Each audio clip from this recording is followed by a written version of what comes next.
है संगठन की बैठक तो प्रदेश अध्यक्ष नए आ गए, ठीक है, मुख्यमंत्री नहीं रहे नए। सर थोड़ा सा बैठक में क्या ज़्यादा नहीं, हमारा कोई सवाल नहीं सर। एक मिनट, हाँ जी, हमारा कोई सवाल नहीं सर। आज बैठक हुई, बैठक में क्या चर्चा की गई? हाँ, देखिए, जैसा आपने को पता है कि जब भी चुनाव आते हैं, चाहे वो विधानसभा के हों, लोकसभा के हों अथवा अन्य किसी भी लोकल बॉडी के होते हैं, तो भी प्रदेश की चुनाव समिति उसका काम है कि सारी चीज़ों का विश्लेषण करते हुए किस स्थान से कौन कैंडिडेट हो कौन नहीं हो, उसकी प्रारंभिक जानकारी के लिए पहले एक बैठक की जाती है जिसमें कुछ लोगों को बुला के बातचीत करते हैं। बहुत जानकारियां सभी सदस्यों के पास होती हैं, उसको साझा करते हैं। आज ये बैठक हुई है, कल भी बैठक सारा दिन चलेगी और इन दोनों दिन की बैठक के बाद फिर उसमें से जो भी उसमें नामों की सूची बनेगी, उसमें कहीं सिंगल नाम भी हो सकता है, कहीं पैनल भी बन सकता है। वो उसके बाद फिर प्रदेश अध्यक्ष और उनके साथ जो भी लोग होंगे, मुख्यमंत्री प्रदेश अध्यक्ष, वो राष्ट्रीय स्तर पर जो पार्लियामेंट्री बोर्ड होता है उनके सामने रखते हैं और उसमें से कैंडिडेट फाइनल होते हैं। आज काफ़ी एक स्वादपूर्ण वातावरण में सारी बैठक हुई है। कुछ जिले के लोगों को भी बुलाया था और कुछ चर्चाएँ व्यवस्थाओं की भी गई थी। उस नाते से चुनाव समिति की आज बैठक भी संपन्न हुई। पैमाना क्या रखा गया है सर इस बार टिकट का? पैमाना है कि पार्टी का निष्ठावान कार्यकर्ता होना चाहिए और जीत जो है वो सुनिश्चित होनी चाहिए।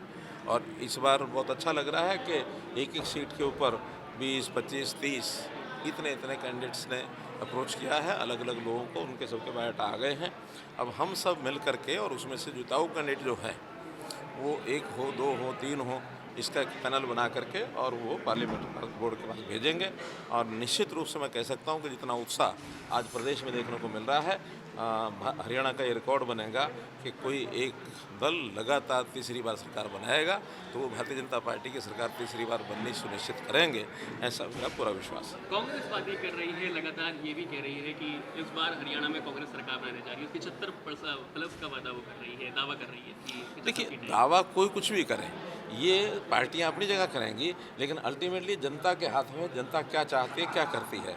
इस समय जनता का जो मूड बना हुआ है वो यही बना हुआ है कि जो एक सरकार सुविधाएं जो जनता को देनी हैं, जिस प्रकार की समस्याएं लोगों में आती हैं, उन समस्याओं को हल करने का तरीका है, एक पारदर्शी सरकार है और एक करप्शन फ्री सरकार है, कास्ट के हिसाब से सोचती नहीं है, वो भारतीय जनता पार्टी है और लोगों का विश्वास भारतीय जनता पार्टी के ऊपर बना हुआ है।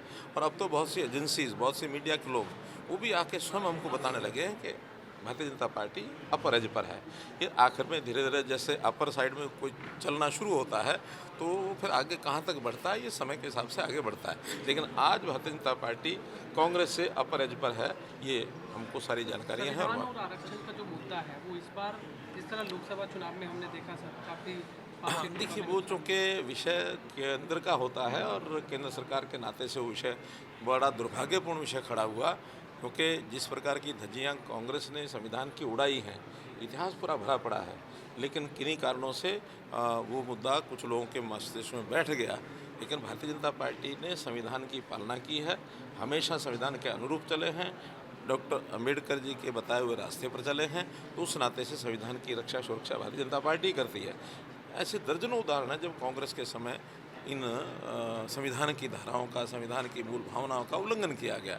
बड़ी बात मतलब आप 25 जून 1975 की बात आज सबको याद है, आज पूरा देश जानता है कि किस प्रकार से उन्होंने संविधान की धज्जियाँ उड़ाई थी, किस प्रकार से, और वो छोटी छोटी बात को लेकर के भी संविधान के विपरीत अपने फैसले करते रहे हैं। तो ये सारी बातें उनको मालूम है। केवल संविधान हाथ में पकड़ करके उसका प्रदर्शन करना और उस पर भी राजनीति करना, ये बहुत बड़ी दुर्भाग्यपूर्ण बात है। संविधान आखिर हमारे लिए एक गीता है और संविधान के आधार पर देश का वो समाज जो पीड़ित समाज है, जो दलित समाज है, दुखी समाज है, उनकी रक्षा सुरक्षा, उनके हितों का ध्यान रखना, ये संविधान की मूल गारंटी, ये गारंटी भारतीय जनता पार्टी दे सकती है, इनके बस का नहीं है। लोकसभा चुनाव में जो वोट बैंक खिसका था भाजपा का, क्या उसको वापस लाने के लिए प्रयास जो किए जा रहे हैं? देखिए, प्रयास तो हम करेंगे ही, लेकिन मैं दूसरी बात कह रहा हूँ, अब वो लोग भी जिन्होंने किन्हीं कारणों से भारतीय जनता पार्टी को वोट नहीं दिए होंगे, आज वो भी पछता रहे हैं कि आज भारतीय जनता पार्टी को हम वोट देते तो और एक मजबूत सरकार बनती। और वैसे भी क्योंकि केंद्र का चुनाव था, लोगों को लगता था कि कि शायद बदल होकर के इस बार कोई और कांग्रेस सरकार आएगी, लेकिन भारतीय जनता पार्टी की तीसरी बार सरकार और किसी भी एक प्रधानमंत्री की तीसरी बार सरकार बनना, ये नेहरू जी के बाद अगला उदाहरण अब सेट हुआ है। और ये लगातार सरकार जो चल रही है, केंद्र की सरकार जो बनी है एनडीए की, उसका लाभ भी हरियाणा को होगा। हरियाणा का लगातार इतिहास रहा है कि पहले लोकसभा के चुनाव होते हैं, फिर विधानसभा के चुनाव होते हैं, और जिसकी सरकार केंद्र में होती है उसी की सरकार हरियाणा के लोग प्रदेश में भी बनाते हैं। इसका लाभ भी हमको लास्ट मिलेगा। है सर, वायदे जो किए जा रहे हैं सर, एक नेता प्रतिपक्ष भूपेंद्र सिंह हुड्डा जनता के बीच वायदे कर रहे हैं कि 6,000 रुपये बुढ़ापा पेंशन, 300 यूनिट बिजली फ्री, पहले ही साल में 1 लाख सरकारी नौकरी, इसके अलावा 100 गज के प्लॉट, इस तरह के वायदे। आपको क्या लगता है कि फ्री हैं और साथ में जो वायदे हैं उनको किस तरह? देखिए, बहुत से वायदे आपको ध्यान में होगा कि गोहाना रैली में 2013 में कांग्रेस ने कितने बड़े बड़े वायदे किए थे।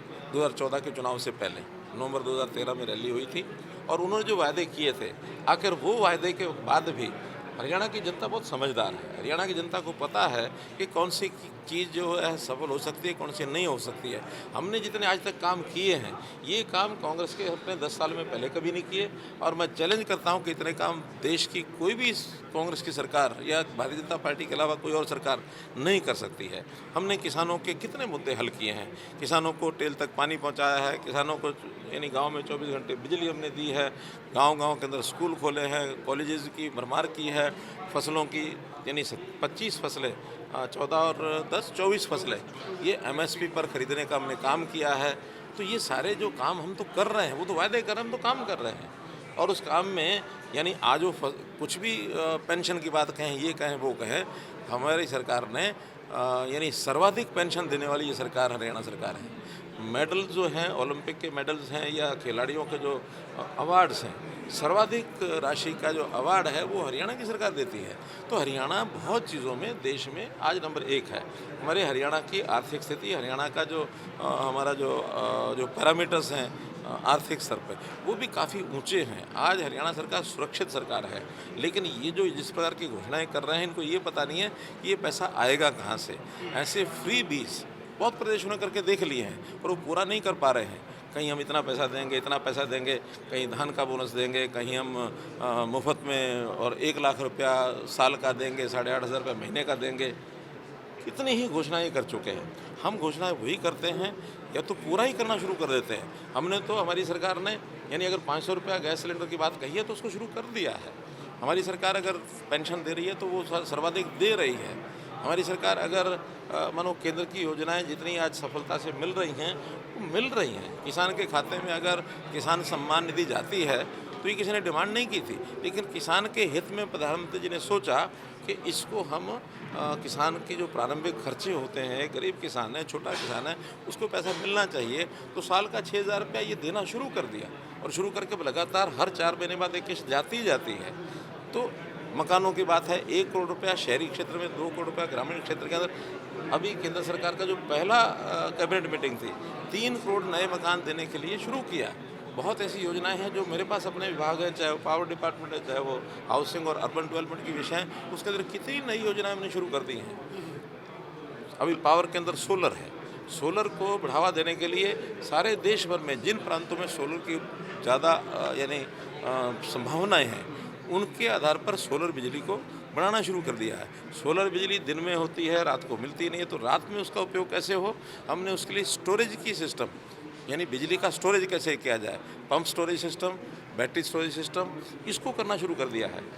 तो ये सारे ऐसे इनोवेटिव आइडियाज़ हैं जो प्रधानमंत्री नरेंद्र मोदी जी के नेतृत्व में केंद्र में हो रहे हैं, और उसी में से आगे जो प्रदेश को काम करने होते हैं।